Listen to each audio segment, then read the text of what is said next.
This video is an audio overview generated by Google NotebookLM based on a blog post I, Quiet Beef, or Moku-Guyuu in Japanese, published on March 27, 2022, on my blog, Quiet Beef. Despite its incredibly long and bizarre title, The Twisted Leftist Testicle Factory that bans cleavage but OKs Camel Toe : The mysterious ex-husband sitting next to Maya Kobayashi, the article itself was actually quite thin on substance. In that post, I wrote about the utterly absurd automated censorship, by AI, that was happening on YouTube 4 years ago. The figure known as Garcy, who was constantly making headlines at the time, and the unsettling persona of Maya Kobayashi that had briefly become a topic of conversation. I wonder how NotebookLM will explain it all. Quiet Beef. I want you to imagine just the most broken, chaotic, completely confusing English sentence possible. Are you ready? Oh boy. I don't know if I am. Okay, so the title of the article is literally this, quote, "Cow. Cleavage is bad, but camel toe is okay.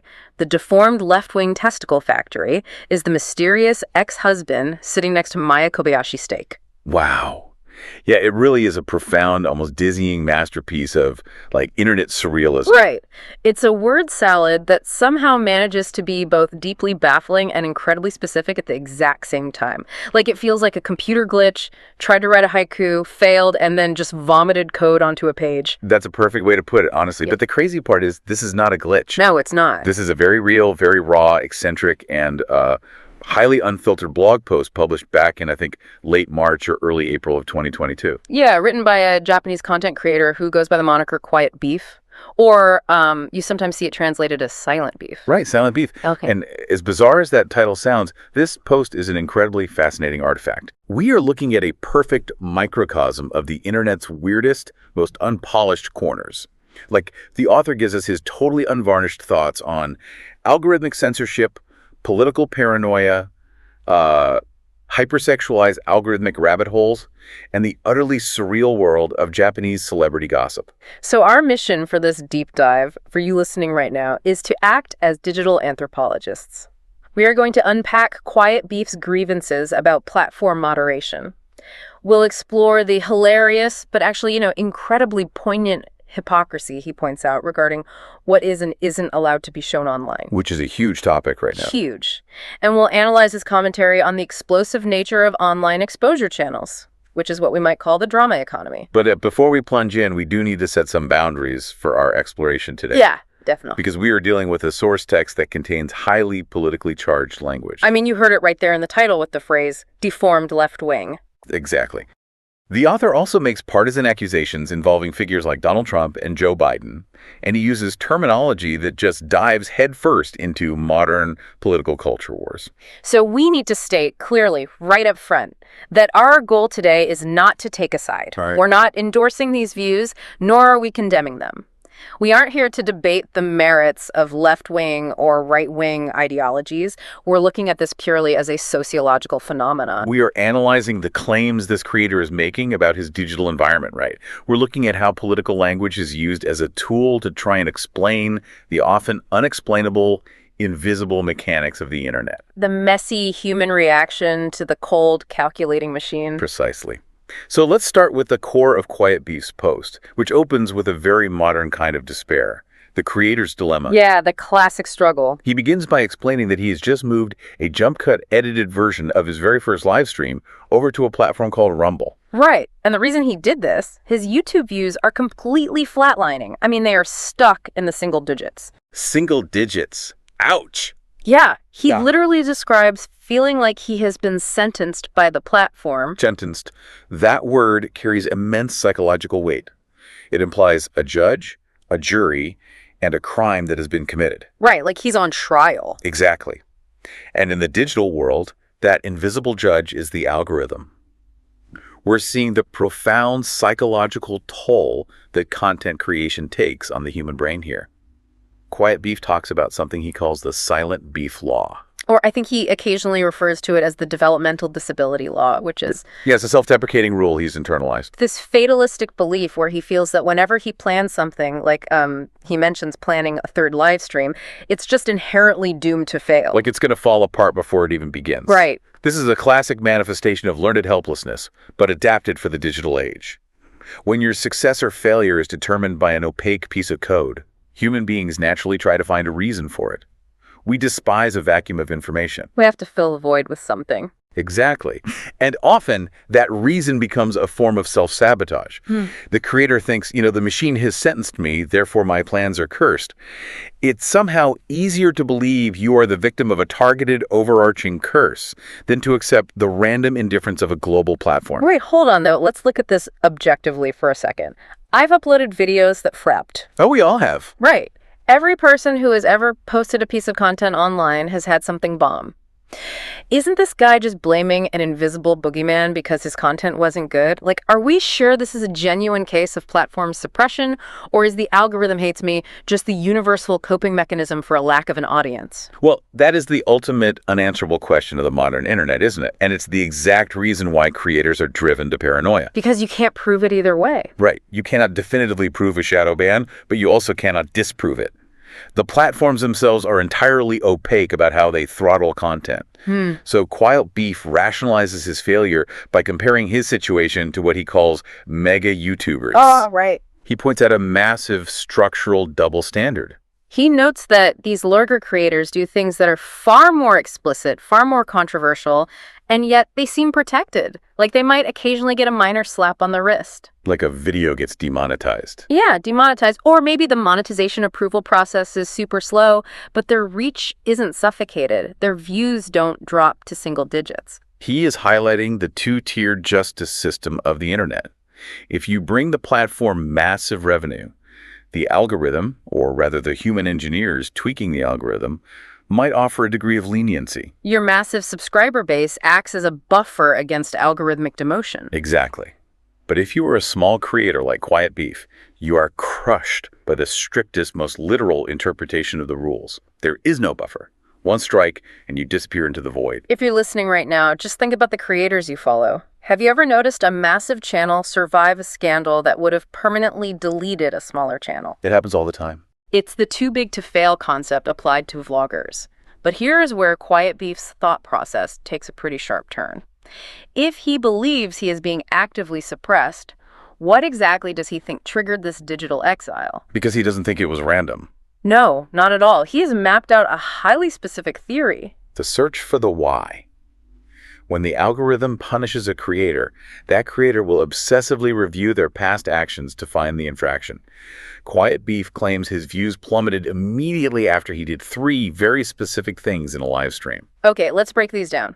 First, he criticized SNS. And for anyone who isn't familiar, SNS is just the Japanese shorthand for social networking services. Right, they use it to refer broadly to social media platforms like Twitter. Yes. Second, he favorably used what he calls the hidden forbidden word, Trump. Wow. And third, he explicitly dissed Biden. So in his mind, this is the undeniable smoking gun.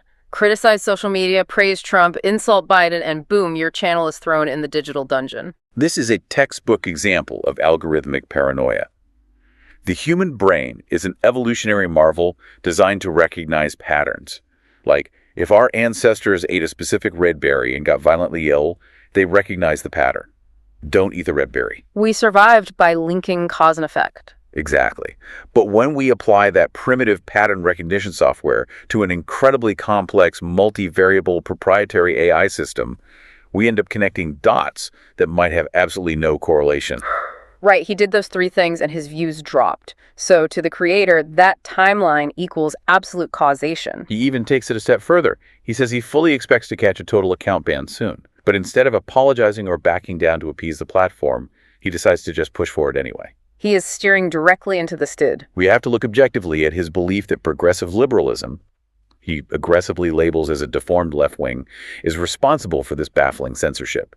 This is a vital sociological phenomenon. It really is. We are seeing a user project their broader political anxieties onto the mechanics of big tech. If the algorithm is a black box, users fill that box with their biggest cultural fears. For Quiet Beef, The fear is that a specific political ideology has literally weaponized the code against him. It's like the algorithm becomes a Rorschach test. Whatever cultural boogeyman you are most afraid of, that is what you see in the code. Exactly. If you lean right, you see progressive censorship. If you lean left, you might see the algorithm aggressively pushing alt-right pipelines. The opacity of the system allows everyone to feel targeted by their specific enemy. And when a creator decides they are already doomed, their behavior radically changes. If you believe the system is fundamentally rigged against you ideologically, why would you moderate your speech? You wouldn't. This perceived martyrdom actually encourages creators to become more extreme, more niche, and more uncompromising. The logic is simple. I'm already in digital jail. I might as well start a riot. Platform opacity actually breeds radicalization, regardless of the specific politics involved. Right. But this inability of the AI to effectively police political intent doesn't just stop at speech. Quiet Beef's critique shifts into something entirely different here. Oh man, yes it does. He points out a massive, highly specific, and honestly hilarious contradiction in how the platform polices the human body. This is where the blog post really becomes a masterpiece of absurdity. We're moving from the high-stakes world of political philosophy to the incredibly weird world of anatomical policy. Quiet Beef points out that YouTube heavily regulates male nipples. It's just funny to even say out loud. It is. But apparently this aggressive policing led to a widespread demonetization of men's fitness and muscle training channels. They also ban female cleavage. You show too much chest, you get the hammer. Standard, somewhat prudish community guideline. Right. The intention behind those rules is clear enough. Keep the platform advertiser friendly. But Quiet Beef introduces a massive, glaring loophole. A loophole that entirely breaks the system. Completely breaks it. The author notes that female yoga and stretching videos that feature, how do I say this delicately? Just go for it. Highly distinct anatomical outlines. We're talking camel toe, what the author translates as Mansuji, pubic mounds, labia majora.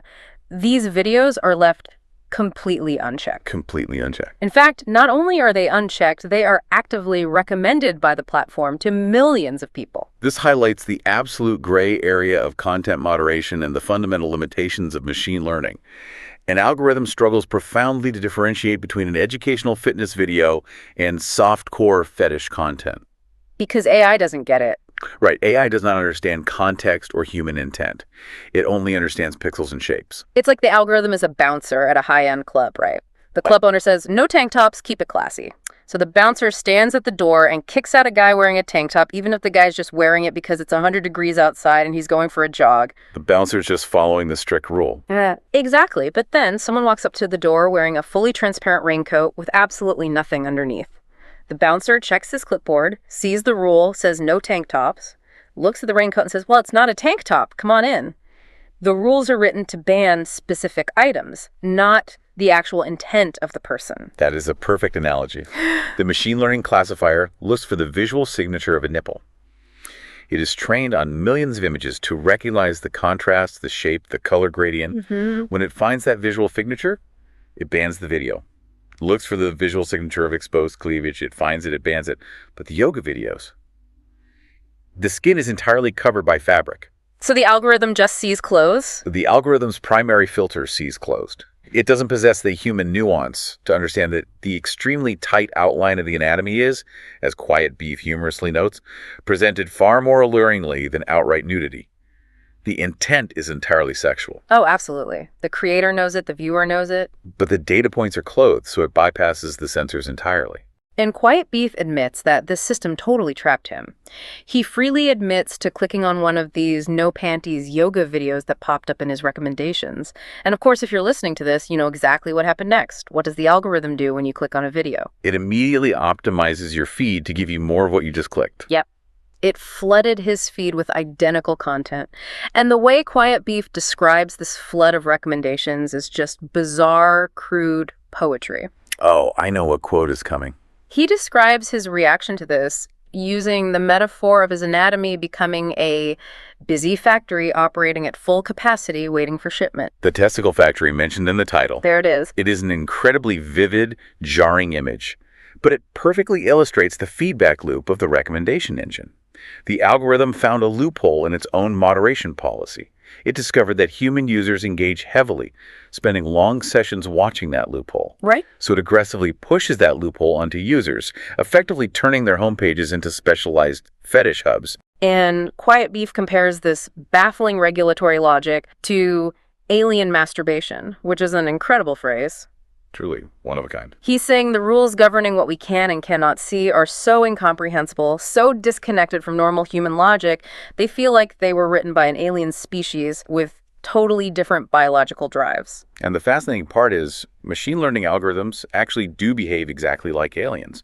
They do not have human morality, human common sense, or an understanding of social norms. They have optimization goals. So raw metrics. Right. In the case of video platforms, the primary goal for years has been watch time and session length.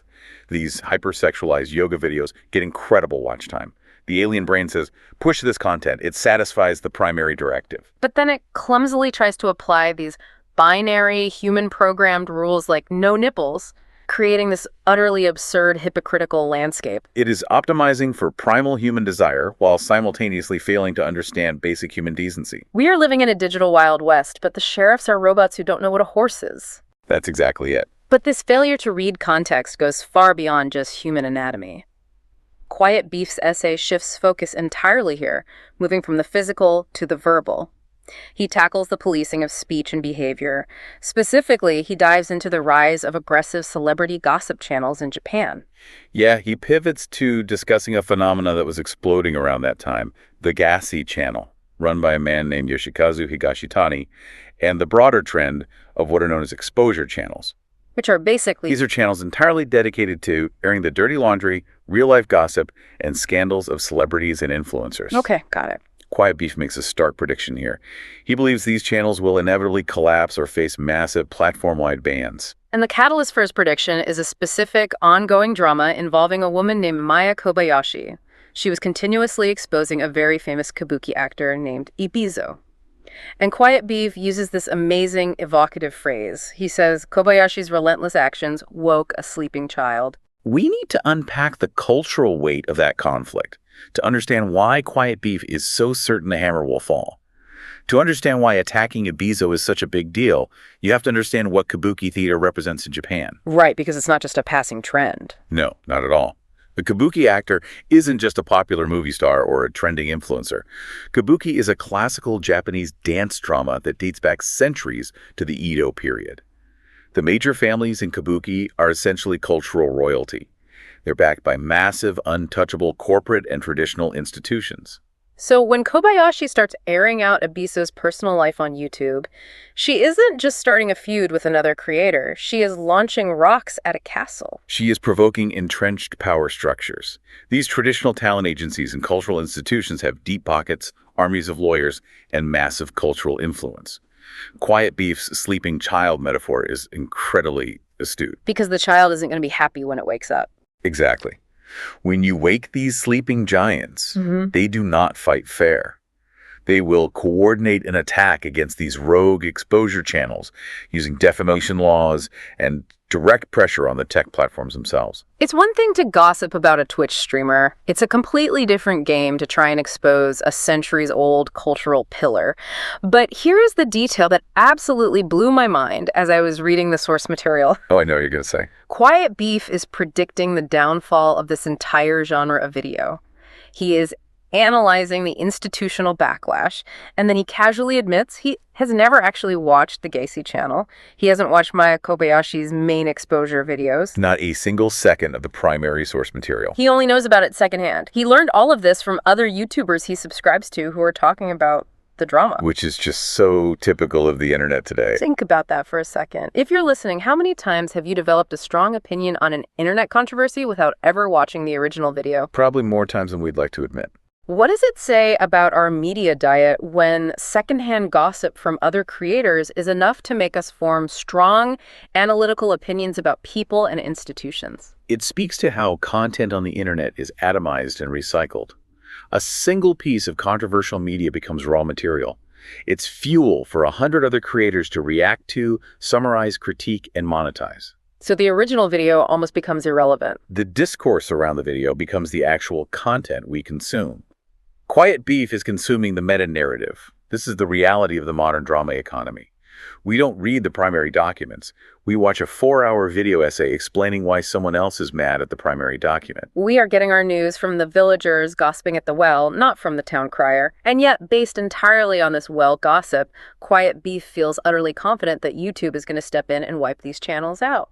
Well, his speculation is entirely grounded in reality. If we look at the broader historical pivot of these platforms, they have consistently moved towards strictly regulating extreme content and particularly defamation. Because advertisers hate it. Advertisers hate unpredictable legal liabilities. A channel dedicated entirely to unverified exposure is a walking lawsuit. Quiet Beef predicts that any new creator trying to enter this gossip space will fail instantly unless they have a highly strategic, almost covert way of presenting the videos to bypass the initial moderation reviews. The walls are closing in on the wild west of digital defamation. But, even though Quiet Beef largely avoided the main exposure videos, he couldn't completely escape the drama.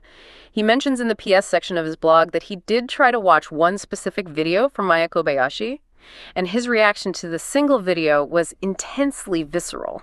We are now entering the uncanny valley of human behavior. We really are. He admits he watched exactly 1 minute of Maya Kobayashi's video before he had to physically turn it off. 1 minute. That's all it took. He cites empathetic embarrassment, what we usually call secondhand embarrassment or cringe. He says it literally took a mental toll on him just to watch it.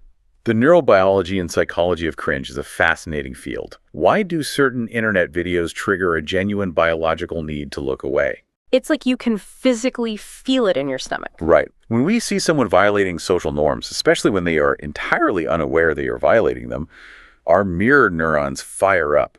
We mentally simulate their social failure in our own brains, and we feel the emotional pain of the rejection they should be feeling. Quiet Beef is experiencing a high-dose exposure to unfiltered, uncontextualized social anomaly. But the twist is, what made this video so intolerable wasn't even Maya Kobayashi herself. Quiet Beef admits she was scary, but the focus of his terror was the guy sitting next to her. The ex-husband. The ex-husband. Quiet Beef notes that while Maya was speaking, the ex-husband sat right next to her without blinking once and without changing his expression. He compares the husband to a ventriloquist and Maya to a talking puppet. That imagery taps directly into our evolutionary threat response. Humans rely heavily on micro-expressions to read intent. Blinking, slight shifts in posture, tiny facial twitches, these tell us if someone is safe or dangerous. So when that's missing? When someone stares unblinkingly, it triggers the predator-prey response in our amygdala. The internet has this unique, terrifying ability to strip away context, leaving behind raw, sometimes deeply uncomfortable human behavior. Because in a traditional media setting, like a talk show or a news broadcast, a director would cut away. An interviewer would intervene or change the subject.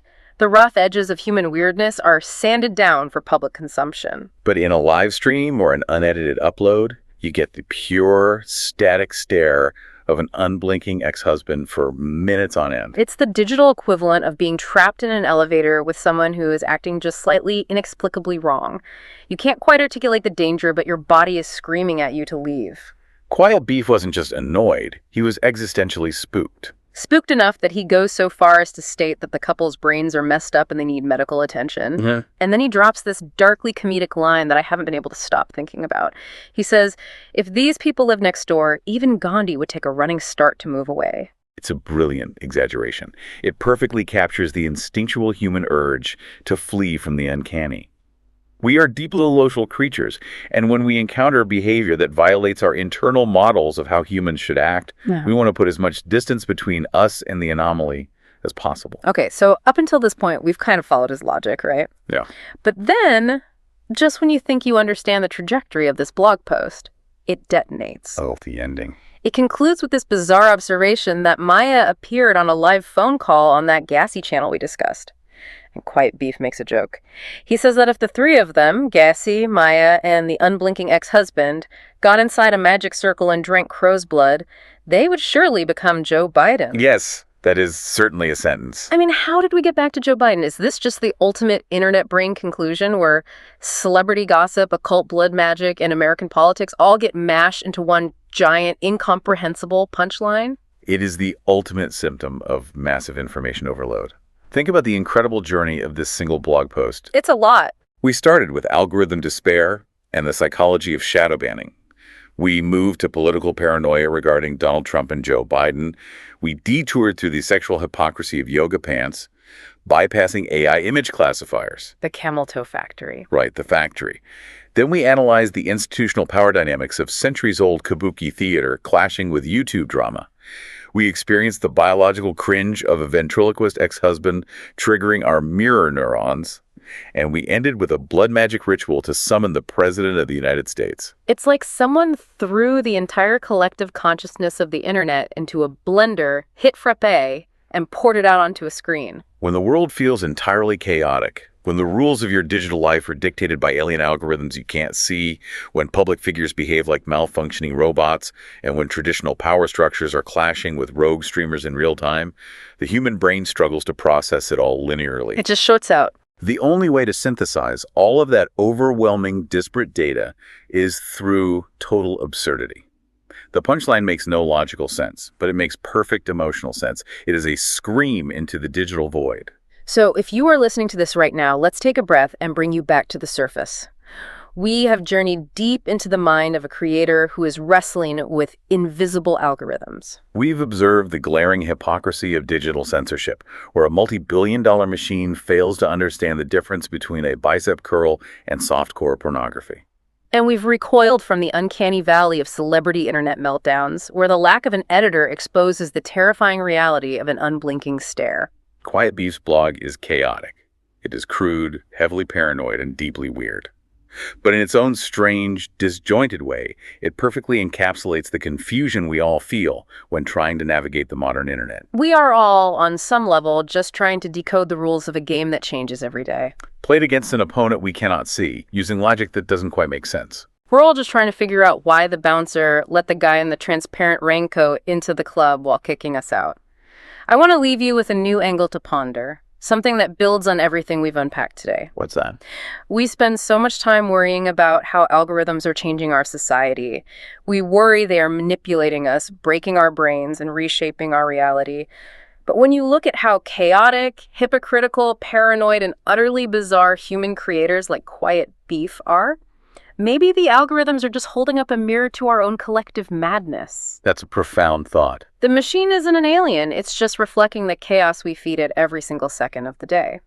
So the next time a completely unexplainable, deeply weird video pops into your recommendations at 2 a.m., ask yourself, Okay. Did the machine malfunction, or did it just figure out exactly what the human race secretly wants to watch?